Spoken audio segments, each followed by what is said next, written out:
Hi everyone. आज का जो वीडियो है वो भी आप सबके लिए बहुत इंपॉर्टेंट होने वाला है क्योंकि बहुत सी क्वेरीज मुझे इस टॉपिक पे आ रही हैं कि मैम प्रैक्टिकल में क्या होता है, कैसे फाइल बनाई जाती है, वाइवा किस तरह से होगा, या उस दिन हमको प्रैक्टिकल में जाके क्या बनाना है। तो आज का ये वीडियो उसी की डिटेल के ऊपर होगा, पोर्टफोलियो असेसमेंट के ऊपर, सेशनल वर्क के ऊपर, और यही जो आपकी क्वेरीज मुझे कुछ कमेंट सेक्शन में जो मिली हैं उससे रिलेटेड। सबसे पहले मैं आपसे जो बात करूं कि हमारा ज़्यादातर ना जो सब्जेक्ट्स हैं उसमें फाइन आर्ट्स के अंडर रहता है पेंटिंग या कमर्शियल आर्ट्स। जैसे मैं अक्सर कहती हूँ कि थियोरी का सिलेबस सबका सेम है लेकिन प्रैक्टिकल का अलग अलग है। तो सबसे पहले हम बात करेंगे पेंटिंग स्टूडेंट्स की, जिनका कोड है 049।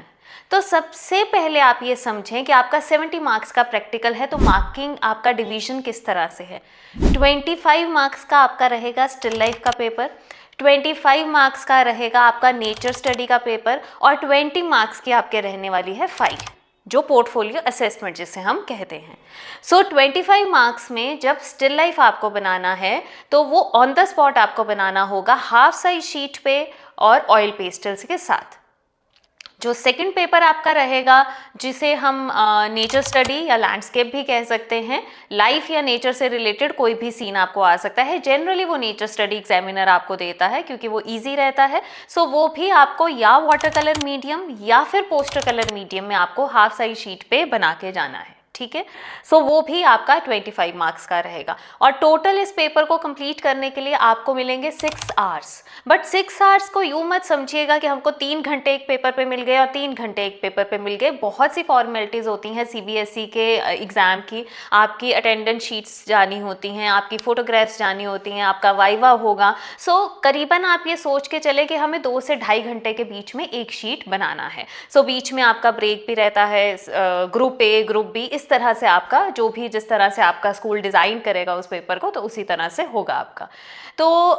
अभी हमने बात की कि जैसे पेंटिंग के स्टूडेंट्स का पहला पेपर रहेगा स्टिल लाइफ, सेकंड पेपर रहेगा लैंडस्केप या नेचर स्टडी, और थर्ड हमारा 20 मार्क्स जो बचते हैं वो रहेगा आपका portfolio assessment.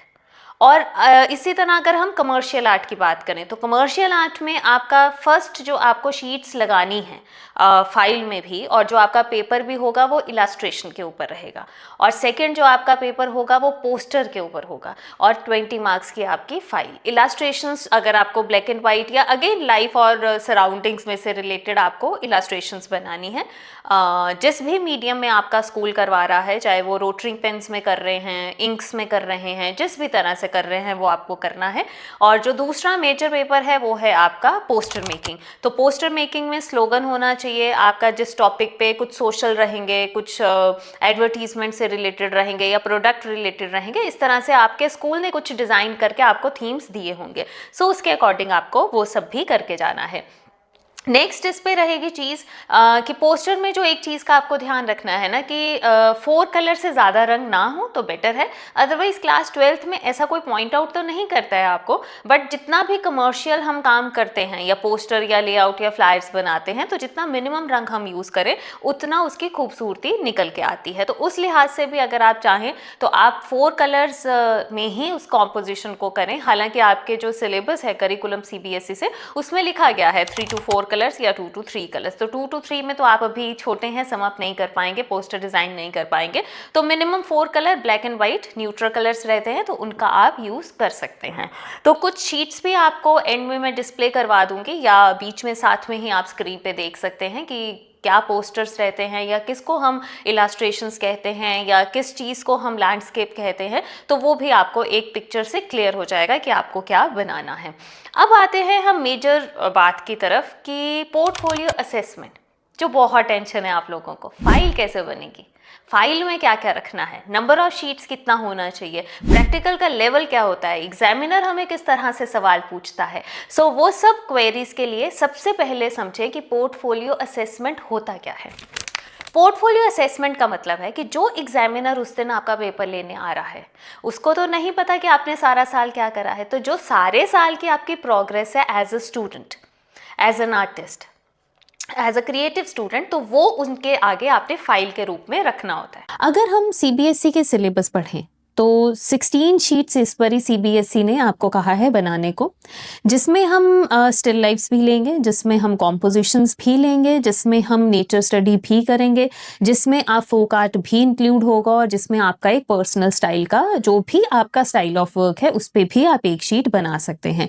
So total number of sheets जो है आपकी वो 16 होनी चाहिए। अब उसमें से आप 8 स्टिल लाइफ्स रख रहे हैं, 8 लैंडस्केप्स रख रहे हैं, या आपके टीचर्स ने 6 स्टिल लाइफ्स कराई हैं, 6 लैंडस्केप्स या कॉम्पोजिशंस कराए हैं, 2 फोक आर्ट्स कराए हैं, 1 आपके स्टाइल में है, वो देख लीजिए किस तरह से है, but total number of sheets हमारी 16 होगी।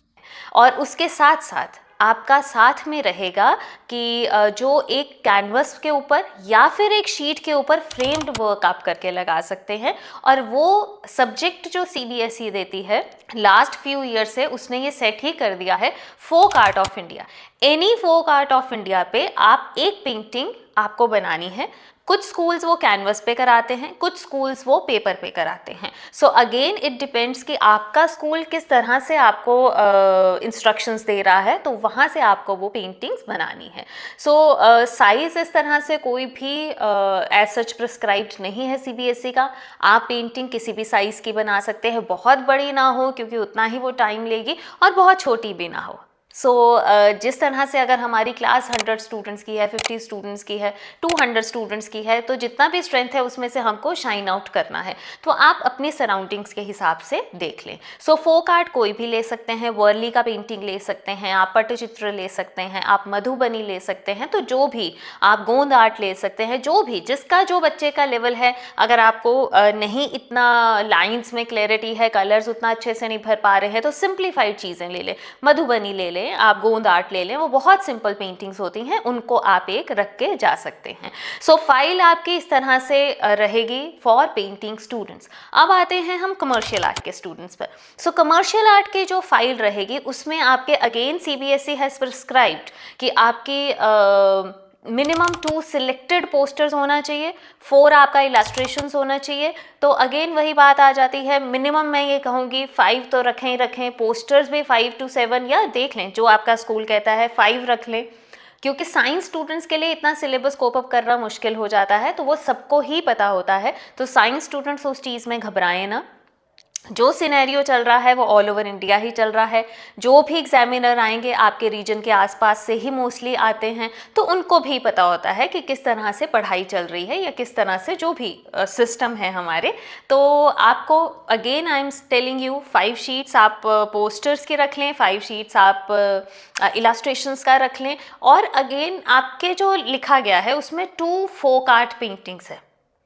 पेंटिंग स्टूडेंट्स के लिए 1 folk art painting has prescribed by CBSE, but for commercial arts is 2 folk art paintings. So आप पेपर पे भी बना सकते हैं, आप कैनवस पे भी बना सकते हैं। It's again up to you कि आपको किस तरह की पेंटिंग अपनी फाइल में रख के जानी है, और इसके आपके 20 मार्क्स होते हैं। तो अगेन डिवीजन इज देयर कि अगर आपकी स्टिल लाइफ की शीट्स कंप्लीट नहीं है तो उसमें से मार्क्स कटेंगे, अगर आपके लैंडस्केप्स की कंप्लीट नहीं है तो उसमें से कटेंगे, और अगर आप पेंटिंग सबमिट नहीं करा के जा रहे हैं तो उसमें से कटेंगे। बट टोटलिटी में अगर हम कहें तो फाइल जो है, जो पोर्टफोलियो असेसमेंट है, वो आपके 20 मार्क्स की है, इंक्लूडिंग वाइवा।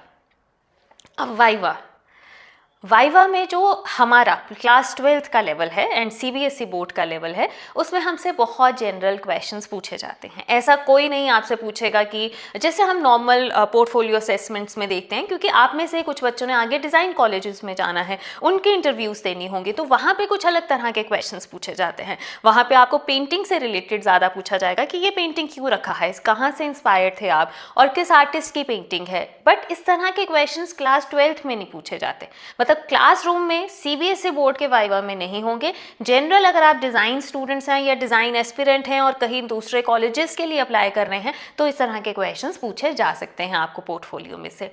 बट हम क्योंकि सीबीएसई बोर्ड प्रैक्टिकल की बात कर रहे हैं, तो वहाँ पे आपसे जनरल पूछा जाएगा कि वो पेंटिंग किसने बनाई, कौन से उस पेंटिंग के आर्टिस्ट का नाम क्या है, या आप किशनगढ़ के कोई 2 इम्पॉर्टेंट पॉइंट्स बता दें, या मुगल की कोई 2 स्पेशलिटीज़ बता दें।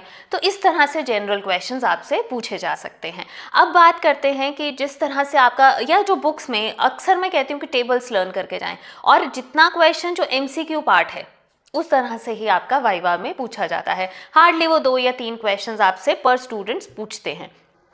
अब कुछ चीज़ें जो हमने माइंड में रखनी है वो क्या हैं। जब मुझे प्रैक्टिकल देने जाना है या मुझे वाइवा के लिए एक एग्जामिनर के आगे जाना है तो मुझे किन चीज़ों का ध्यान रखना है। पहली बात बेटा, आप क्रिएटिव स्टूडेंट हैं, file should be covered properly, it should be neat. File cover होना चाहिए। कोई कोट लिख लें, कुछ फ्लावर्स बना दें, हल्का सा कुछ डिज़ाइन दे दें, क्योंकि एक आर्ट स्टूडेंट की फाइल यूँ इस तरह से जस्ट फाइल कवर एक एग्जामिनर के आगे चला जाए, बेटा प्रेजेंटेशन मैटर्स। हम कहते हैं ना first impression is the last impression, तो होता है।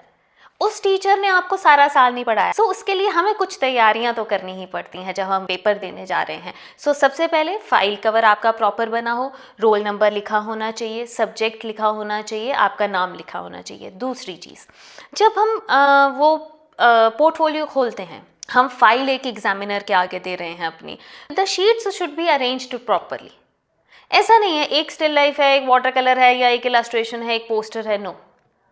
आपका प्रॉपर सीक्वेंस में वो चीज़ जानी चाहिए। अगर आप स्टिल लाइफ्स दिखा रहे हैं तो बेस्ट वर्क ऊपर रखें, बीच में एक दो, नो डाउट स्टार्टिंग का काम इतना बढ़िया थोड़े हो जाएगा हमसे, तो वो तो चलते चलते ही हम प्रोग्रेस करते हैं ना किसी चीज़ पे। वो बात अलग है कि जिन्होंने लास्ट में ही सब इकट्ठी बनाई है उनका एक ही लेवल निकलने वाला है, बट फिर भी हम फर्स्ट शीट बेटर अपना जो बेस्ट बनेगी वो रखेंगे, फिर कुछ एक एवरेज, फिर लास्ट भी अच्छी शीट होनी चाहिए, एंड देन वाटर कलर्स की रख दें, और उसके बाद आप अपना कैनवस अलग से दिखा सकते हैं। तो वो भी शीट्स आपके अकॉर्डिंगली सेट होना चाहिए। और अगर एग्जामिनर जब आपसे कुछ वाइवा से रिलेटेड पूछते हैं तो जो आंसर आता है आप कॉन्फिडेंटली दें, कंफ्यूज होने का ज़रूरत नहीं है। आपको डेफिनेटली आता होगा, क्योंकि अब तक कम से कम आप 2 से 3 टर्म्स दे चुके होंगे, बट फिर भी नहीं आता है तो कुछ MCQs या जनरल टेबल्स ज़रूर पढ़ जाएं।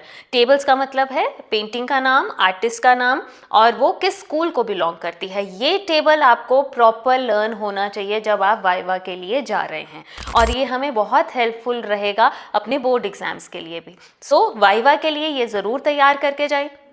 आई थिंक नटशेल में मैंने ये चीज़ें कवर कर ही ली हैं कि क्या क्या आपका सिलेबस है, आपको फाइल में क्या लगाना है, और जिस भी लेवल की शीट्स आपसे बने अपना इंडिविजुअल वर्क रखें, प्लीज़ कहीं से मत बनवाएं। एग्जामिनर को पता चल जाता है, सबको पता है कि क्या लेवल होता है, इतना भी हम एक्सपर्ट नहीं हो जाते हैं क्लास 12th में। So don't worry about the quality of the work, just honestly आप अपना काम करें और ऑनेस्टली अपना जो भी आपका पोर्टफोलियो है वो रखें, एंड कॉन्फिडेंटली आप एग्जामिनर के आगे अपना वाइवा दें। सो आई होप कि मैंने सब चीज़ें कवर कर ली हैं। फिर भी अगर आपको लगता है कि पोर्टफोलियो से रिलेटेड या वाइवा से रिलेटेड या प्रैक्टिकल से रिलेटेड आप कुछ समझना चाहते हैं, या आपकी क्वेरीज हैं, या अभी भी कुछ ऐसा पॉइंट है जो मैं मिस आउट कर गई हूँ, तो do comment in the comment section, I will revert you back. So मिलते हैं नेक्स्ट वीडियो में, and all the very best for your practicals. Thank you.